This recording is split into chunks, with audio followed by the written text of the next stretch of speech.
Carl Jung's final message about empaths will shatter everything you believe about your compassion. The empath, Jung discovered, is just the child who was never allowed to be selfish. That overwhelming need to fix everyone, to absorb their pain, to disappear yourself for others, that's not spiritual gift.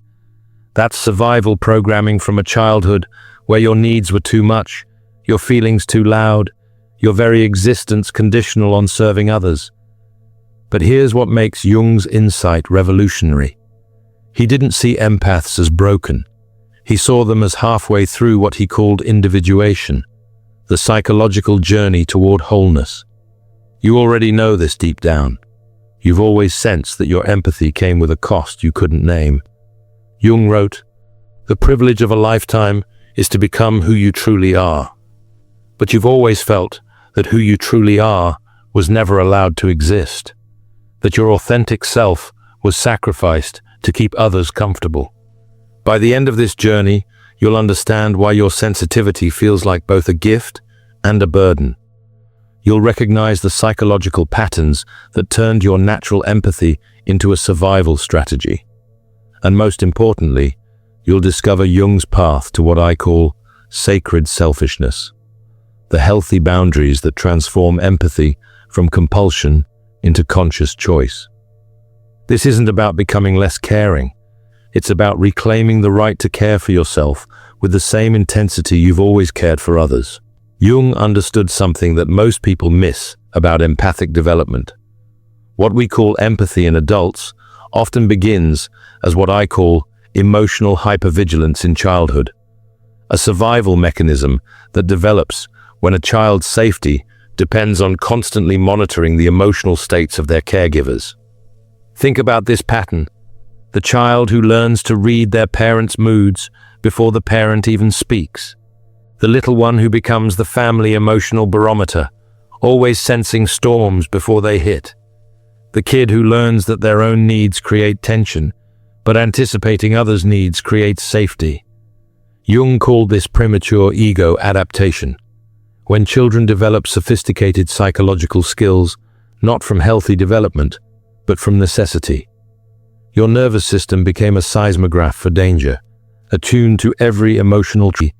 He found not darkness, but what I call forbidden selfishness, the natural self-advocacy that was deemed unacceptable in childhood. Most empaths carry tremendous guilt about their shadow because it contains everything they were taught was wrong: anger, boundaries, saying no, putting themselves first, having needs, demanding respect. Jung called this shadow formation through moral conditioning. But here's Jung's revolutionary insight. These selfish impulses aren't pathological. They're the missing pieces of a complete personality. The empath who never learned healthy selfishness becomes what Jung termed a wounded healer, someone who gives from emptiness rather than fullness. Jung observed that empaths often unconsciously resent their own compassion. They give and give, but underneath, there's rage, there's exhaustion. There's a part of them that wants to stop caring, to walk away, to choose themselves for once. This isn't because they're bad people. It's because Jung's compensation principle is at work. The psyche is trying to balance the one-sided development by pushing the rejected qualities into consciousness. Think about what Jung called enantiodromia, the tendency for things to turn into their opposite when taken to extremes. The person who gives endlessly eventually becomes resentful. The one who never says no eventually explodes. The empath who refuses their shadow becomes bitter. Jung understood that integration of the shadow isn't about becoming selfish. It's about reclaiming the right to exist as a complete human being. The empath's shadow contains their sacred selfishness, the healthy ego strength that allows for authentic relationships. If you've ever felt guilty for wanting to put yourself first, comment, "My needs feel selfish, but they're not wrong." Jung wrote, "One does not become enlightened by imagining figures of light, but by making the darkness conscious." For empaths, the darkness isn't cruelty or narcissism. It's the simple, radical act of believing they matter as much as everyone else. Jung identified a specific crisis that empaths face in their psychological development. He called it the individuation imperative, the moment when the psyche demands that you become who you actually are, not who you learn to be for survival. This crisis often manifests as what I call empathic burnout. Not just tiredness, but a deep soul exhaustion that comes from living inauthentically for years. Jung understood this as the secondary development, and he saw it as essential for both individual health and authentic relationship. Third, need legitimacy, accepting that your needs are as valid as anyone else's. Jung observed that empaths often treat their own needs as optional, while treating others' needs as mandatory.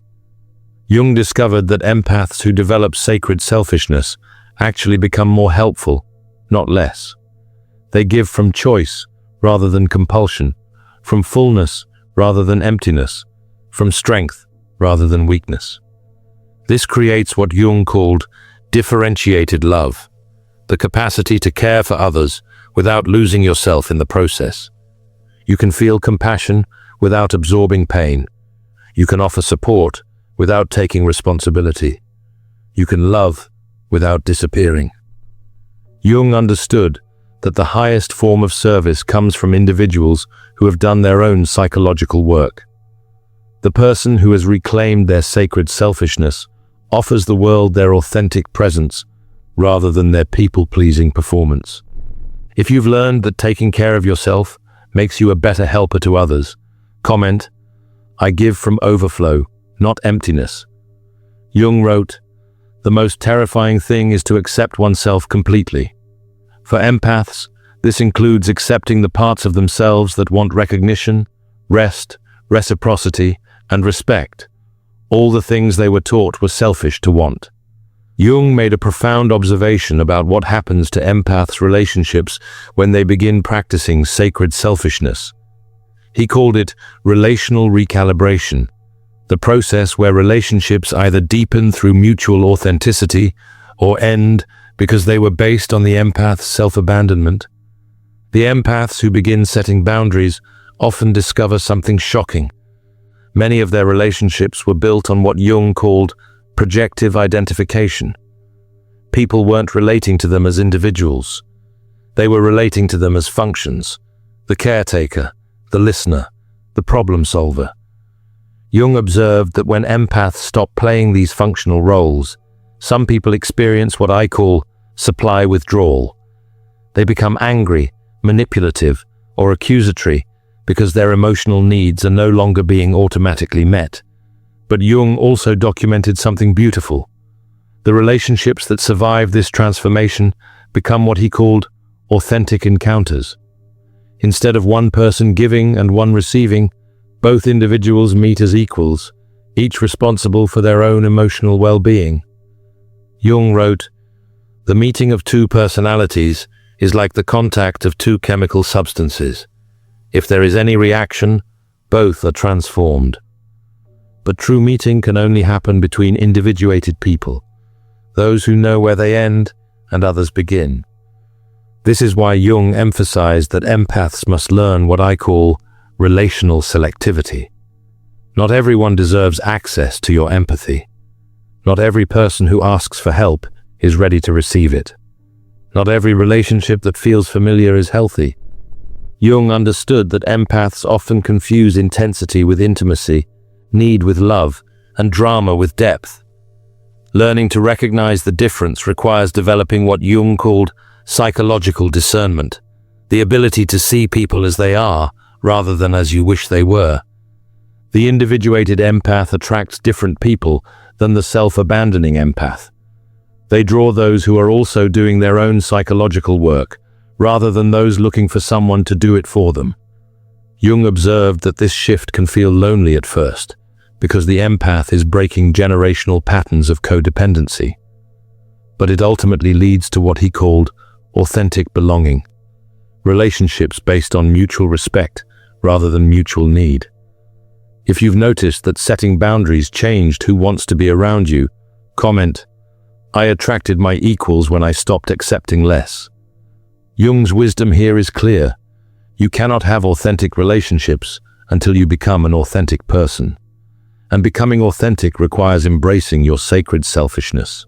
Jung's vision of psychological wholeness includes what I call the integrated empath, someone who has reclaimed their sensitivity as a conscious choice rather than an unconscious compulsion. This person represents Jung's ideal of individuation achieved. The integrated empath possesses what Jung called conscious empathy, the ability to feel with others without losing themselves in the process. They've learned to use their sensitivity as a tool rather than being used by it. Jung identified several characteristics of psychological integration that apply specifically to empaths. First, emotional choice, the capacity to decide when and how much to feel with others. Jung understood that healthy empathy has an on-off switch controlled by conscious will rather than automatic response. Second, compassionate detachment, the ability to care without carrying. Jung observed that the most helpful people maintain what he called loving distance, close enough to help, far enough away to maintain perspective. Third, reciprocal relationships, connections where empathy flows both ways. Jung noted that integrated empaths naturally attract people who can also give, creating what he called mutual individuation. Jung wrote, "The privilege of a lifetime is to become who you truly are." The integrated empath has achieved this by learning that their truest self includes both their capacity for compassion and their right to self-preservation. This integration creates what Jung called earned security, a deep inner stability that doesn't depend on others' approval or emotional state. The integrated empath can witness others' pain without absorbing it, offer support without taking responsibility, and love without losing themselves. Jung understood that this level of integration serves the collective good.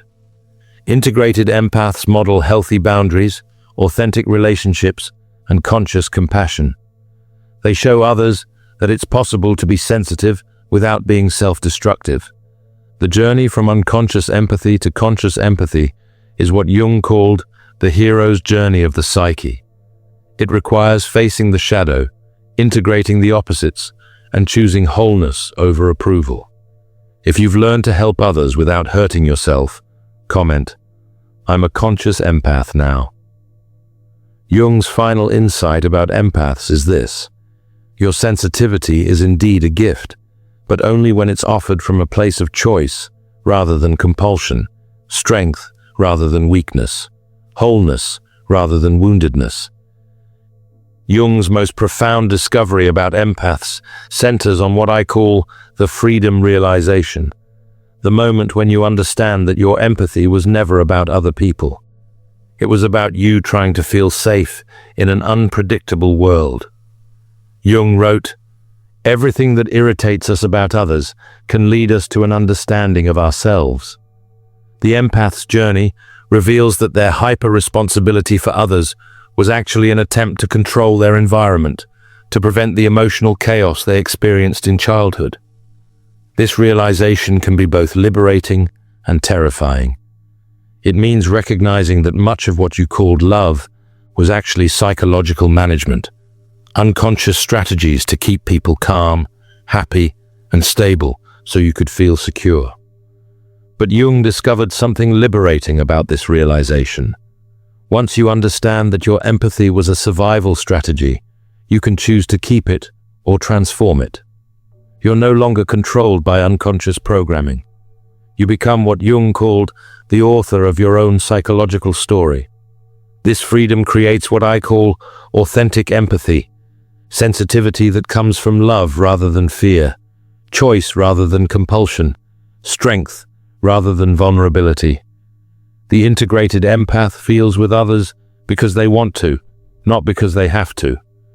Jung observed that this transformation often triggers what he called existential guilt, the feeling that you're betraying your essential nature by changing. The voice in your head that says, "But I've always been the helper," or "People depend on me," or "What if no one loves me if I'm not useful?" But Jung understood this guilt as the final resistance of the false self that was built around serving others. He called it identity grief, mourning the version of yourself that was never real but felt familiar.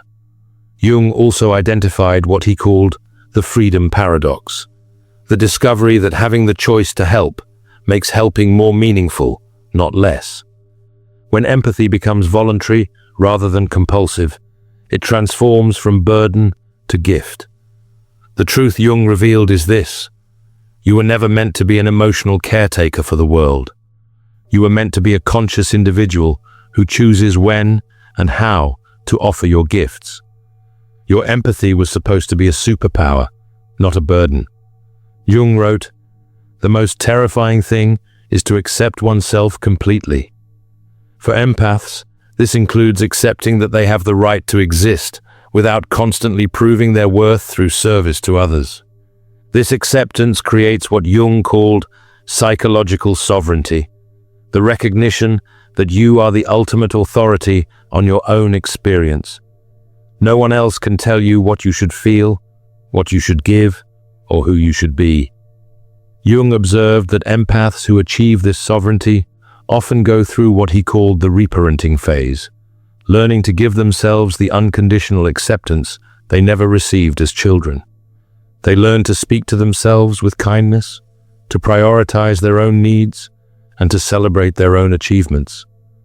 This internal reparenting is crucial because Jung understood that you cannot give from emptiness indefinitely. The empath who learns to nurture themselves becomes capable of authentic nurturing of others. Jung also noted that psychological sovereignty often involves grieving the unlived life, mourning all the dreams, goals, and experiences you sacrificed to keep others comfortable. You might realize you chose careers, relationships, and life paths based on what others needed rather than what you wanted. But Jung saw this grief as necessary and healing. It's the psyche's way of honoring what was lost while making space for what wants to emerge. The empath who achieves this sovereignty discovers something remarkable. Their capacity for genuine compassion actually increases. When you're no longer bleeding yourself dry for others, you have more to give from a place of abundance. Jung observed that free empaths become conscious healers, people who help others from wholeness rather than woundedness. They no longer need to fix people to feel valuable. They no longer need to be needed. This creates what Jung called liberated love, affection that doesn't come with strings attached, help that doesn't create dependency, presence that doesn't require reciprocity. Jung's final message about empaths is clear. Your journey is not about becoming less sensitive. It's about becoming consciously sensitive. It's about reclaiming your empathy as a gift you choose to give, rather than a debt you're compelled to pay. But Jung also warned about what he called the integration temptation, the urge to go back to old patterns when faced with others' discomfort with your new boundaries. He understood that growth requires staying committed to your truth, even when others pressure you to return to your former self. Jung wrote, "The privilege of a lifetime is to become who you truly are." For empaths, this means recognizing that who you truly are includes both your capacity for compassion and your right to exist fully, completely, without apology. If you've realized your empathy is a choice, not an obligation, comment, "I choose when to care," and that makes it more powerful. Jung understood that the integrated empath becomes a beacon for others, not through self-sacrifice, but through self-realization. You show the world what it looks like to be both sensitive and strong, caring and boundaried, empathic and whole. The freedom to choose when and how to care is the ultimate gift Jung offered to empaths. It transforms sensitivity from a weakness that others exploit into a strength that you consciously deploy. The empath is just the child who was never allowed to be selfish, but now you understand what Jung really meant. Your empathy isn't your flaw, it's your unfinished development. You learn to use your sensitivity as a survival tool instead of developing it as conscious choice. Jung showed us that the path forward isn't about becoming less empathic. It's about becoming consciously empathic. It's about reclaiming what he called your sacred selfishness, the healthy ego strength that allows for authentic relationships and genuine service. You don't have to choose between caring for others and caring for yourself. Jung's individuation process shows you how to integrate both into psychological wholeness. The child who was never allowed to be selfish can grow into the adult who chooses when and how to give their gifts. Your sensitivity is indeed a superpower, but only when it comes from strength rather than survival, choice rather than compulsion, wholeness rather than woundedness. Jung spent his life proving that the most empathic people are those who have learned to empathize with themselves first. The next time someone tells you that you're too sensitive or that you've become selfish, remember Jung's wisdom. You're not too much for this world. You're just finally becoming enough for yourself. And that transformation, from unconscious empathy to conscious empathy, is exactly what the world needs. Not more people who give until they break, but more people who know their worth and give from overflow. If you want to explore more of Jung's insights about psychological transformation, check out my video, Why You Lost Interest in Your Hobbies, After Awakening, where we dive into how consciousness development changes your relationship with activities and interests. The empath who was never allowed to be selfish is finally free to choose. And that choice, to love yourself as much as you love others, is the most generous gift you can give to a world that desperately needs whole, conscious, integrated people. Thanks for watching. See you in the next dimension.